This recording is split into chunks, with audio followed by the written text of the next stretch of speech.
Vous vous demandez comment maintenir votre jeu de flirt fort et subtil en tant qu'homme d'âge mûr? Aujourd'hui, nous allons décomposer l'art du flirt subtil qui résonne vraiment avec les femmes. Je vous guiderai à travers les nuances qui font toute la différence, en veillant à ce que votre approche soit à la fois respectueuse et irrésistible. Nous découvrirons des tactiques qui allient maturité et charme, parfaitement adaptées à un gentleman expérimenté. Restez dans les parages pour notre conseil bonus à la fin, où nous dévoilerons une idée clé qui intègre parfaitement tout ce que nous avons discuté. Vous ne voudrez pas manquer cela. 1. Accepter la sophistication.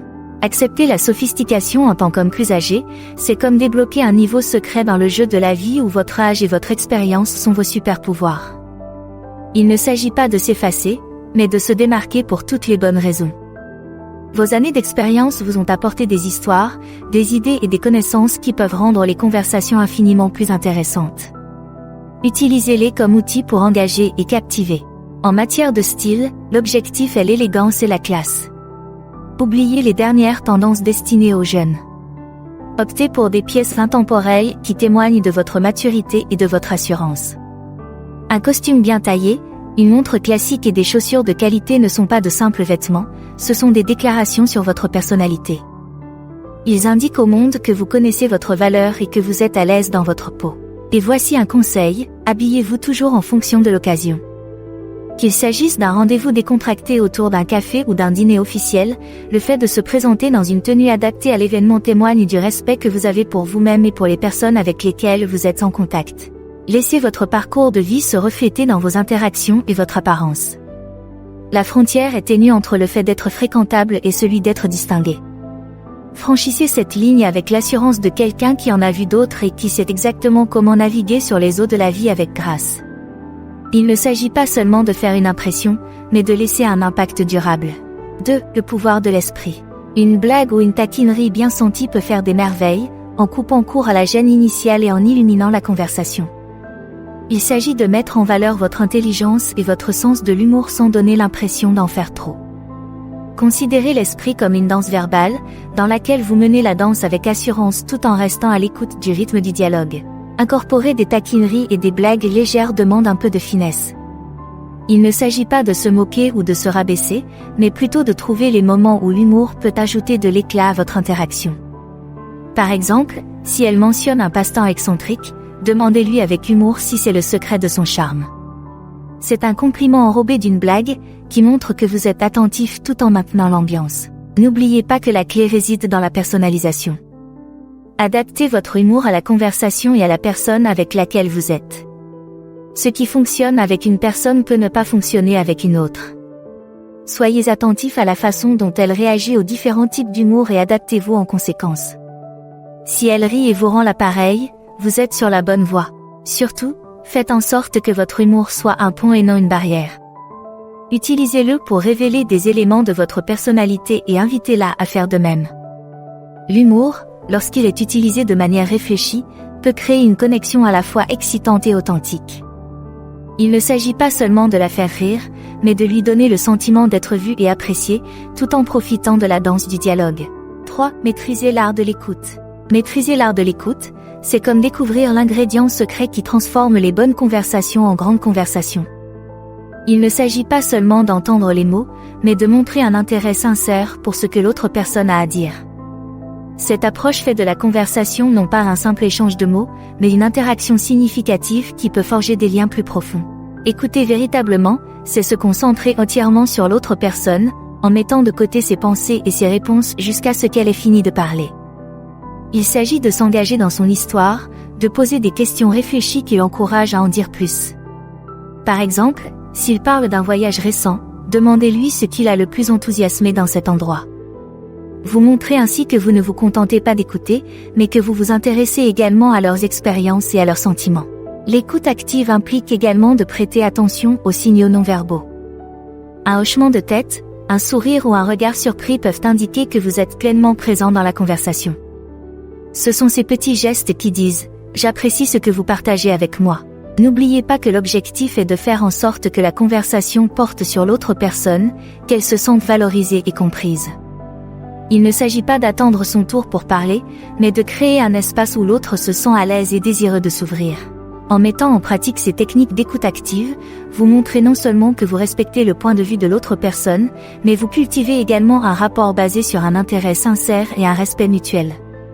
C'est un moyen subtil mais puissant d'approfondir les liens, qui prouve que parfois, la meilleure façon d'être entendu est d'écouter. J'espère que cette conversation trouve un écho chez vous. Si c'est le cas, puis-je vous demander un peu de soutien?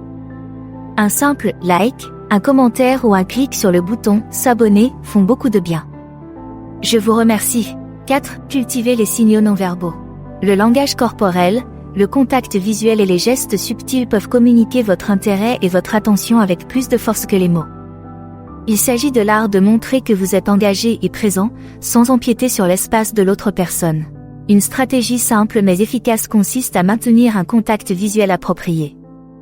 Il indique que vous êtes concentré et intéressé. Cependant, il ne faut pas en faire trop. Un contact visuel soutenu est convaincant, mais fixer l'autre peut être gênant. Recherchez un équilibre qui vous semble naturel, en permettant à votre regard de s'interrompre naturellement avant d'être réengagé. Votre posture joue également un rôle crucial. En vous penchant légèrement, vous montrez de l'intérêt, mais respectez l'espace personnel pour être à l'aise. Le fait de refléter le langage corporel de l'interlocuteur peut indiquer subtilement l'alignement et le rapport, mais cela doit être organique et non imité. N'oubliez pas le pouvoir d'un sourire chaleureux ou d'un léger hochement de tête. Ces gestes renforcent votre attention et confirment ce que dit l'autre personne, ce qui favorise une connexion plus profonde. L'essentiel de la maîtrise de la communication non verbale consiste à être attentif aux signaux que vous envoyez et recevez.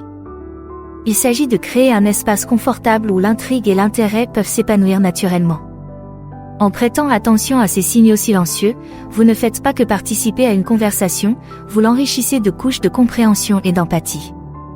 Cette approche nuancée de l'interaction met en évidence votre sophistication et votre attention, faisant de chaque geste silencieux un élément de la danse captivante de la connexion. 5. Développer des intérêts communs. Cela commence par la volonté d'explorer et de partager ses passions tout en étant ouvert à la découverte des intérêts des autres. Cette exploration mutuelle peut déboucher sur des conversations et des activités passionnantes qui vous rapprochent, en forgeant un lien fondé sur des points communs. La première étape consiste à partager sincèrement vos propres centres d'intérêt. Qu'il s'agisse d'un amour pour la musique jazz, d'une passion pour le jardinage ou d'un intérêt pour la photographie, le fait de partager ces aspects de votre vie invite l'autre personne à faire de même. Cet échange peut révéler des recoupements surprenants ou de nouveaux centres d'intérêt que vous pouvez explorer ensemble. Il est essentiel d'être ouvert aux nouvelles expériences. Montrez-vous enthousiaste à l'idée d'essayer leur passe-temps ou leurs suggestions. Il ne s'agit pas seulement de l'activité elle-même, mais de montrer que vous appréciez ces centres d'intérêt et que vous êtes prêt à entrer dans son monde. Cette volonté d'explorer ensemble de nouveaux territoires peut considérablement approfondir votre relation. Suggérer des activités ou des conversations autour de ces intérêts communs peut être aussi simple que d'assister ensemble à un concert de musique, d'aménager un jardin ou de suivre un cours de photographie. Ces expériences partagées n'enrichissent pas seulement votre relation, elles créent aussi des souvenirs durables. Développer des intérêts communs ne se limite pas à trouver des passe-temps communs. C'est une façon de faire preuve de curiosité, d'enthousiasme et d'un intérêt sincère pour l'aventure qui consiste à mieux se connaître. Cette approche permet non seulement de renforcer vos liens, mais aussi d'ajouter une touche d'excitation et de découverte à vos interactions. 6. L'art du compliment. Maîtriser l'art du compliment, c'est reconnaître et apprécier les qualités uniques d'une autre personne. Il s'agit de rendre vos compliments aussi personnels et significatifs que possible, en allant au-delà de la surface pour reconnaître la personnalité, l'intelligence ou les actions spécifiques de quelqu'un. Ce niveau d'appréciation montre que vous avez vraiment pris le temps de remarquer ce qui rend la personne spéciale. Lorsque vous faites des compliments, concentrez-vous sur les détails. Au lieu d'un « tu es formidable » général, mettez le doigt sur ce qui, à vos yeux, rend la personne formidable. Il peut s'agir de son sens de l'humour, de sa façon de gérer les situations difficiles avec grâce ou de son talent pour faire en sorte que tout le monde se sente inclus. Ces compliments spécifiques sont non seulement plus sincères, mais ils montrent aussi que vous appréciez leur caractère et leurs actions. Toutefois, une mise en garde s'impose, évitez de complimenter à l'excès. Faire trop de compliments à quelqu'un peut donner l'impression que l'on manque de sincérité ou que l'on est dépassé. Il s'agit de trouver le bon équilibre et de veiller à ce que vos compliments soient sincères. N'oubliez pas qu'un seul compliment sincère vaut mieux qu'une douzaine de compliments génériques. La sincérité est essentielle. Assurez-vous que vos compliments proviennent d'une appréciation sincère. Cette authenticité trouve un écho chez les gens, ce qui donne plus d'impact à vos paroles. En vous concentrant sur des compliments significatifs et réfléchis, vous favorisez une connexion plus profonde, ce qui permet à la personne de se sentir vraiment considérée et appréciée. C'est un moyen simple mais puissant d'enrichir vos interactions, en créant une atmosphère positive de respect et d'admiration mutuelle. Conseil supplémentaire, le principe de la patience. Voici notre conseil bonus, un conseil qui relie parfaitement tous nos conseils, le principe de la patience.